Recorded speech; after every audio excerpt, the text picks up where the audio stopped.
Ouais, chers Congolais, dans la vidéo précédente, nous avons parlé de 3 étapes que l'Occident a orchestrées pour fragiliser la République démocratique du Congo, avec une mission bien précise de la couper en petits morceaux ou petits États.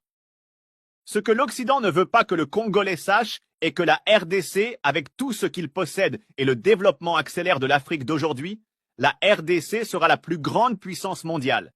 Et avant que le Congolais prenne conscience de cette vérité, la meilleure chose à faire, c'est le démembrement en petit État faible et colonisé à jamais. Notez bien que la phase de l'infiltration étant à sa phase finale, nous arrivons à l'étape numéro 4. Il s'agit de placer à la tête du pays un étranger avec plusieurs objectifs dont voici quelques détails à savoir. 1. Rapatriement de tous les documents stratégiques de l'armée congolaise et leur prise en otage. 2. Transférer les Rwandais et les Ougandais en masse dans tous les territoires ravagés par la guerre. 3. Ils vont tromper le Congolais d'avoir gagné le rebelle et établir la paix, mais la réalité est qu'ils vont intégrer tous ces individus en secret dans l'armée afin de bien le mettre à genoux pour la dernière fois de son histoire.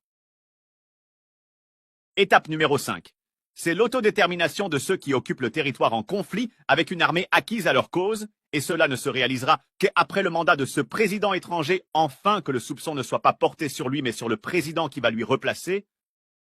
Il y aura la résurgence de groupes armés, et les étrangers intégrés dans l'armée qui ne seront autres que les groupes armés vont se réveiller pour soutenir les soi-disant populations congolaises, enfin devenir autonomes pour mieux se protéger.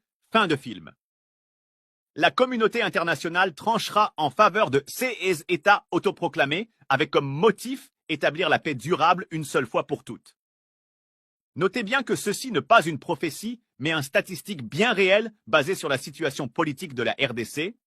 Lorsqu'un peuple ne se respecte pas et n'est pas prêt à faire un choix et sacrifice de surmonter les tribalismes, la corruption, et n'est pas prêt à prendre des armes et combattre le mal d'où elle vient, c'est l'esclavage et l'exploitation qui restera comme héritage d'un tel peuple pour toujours.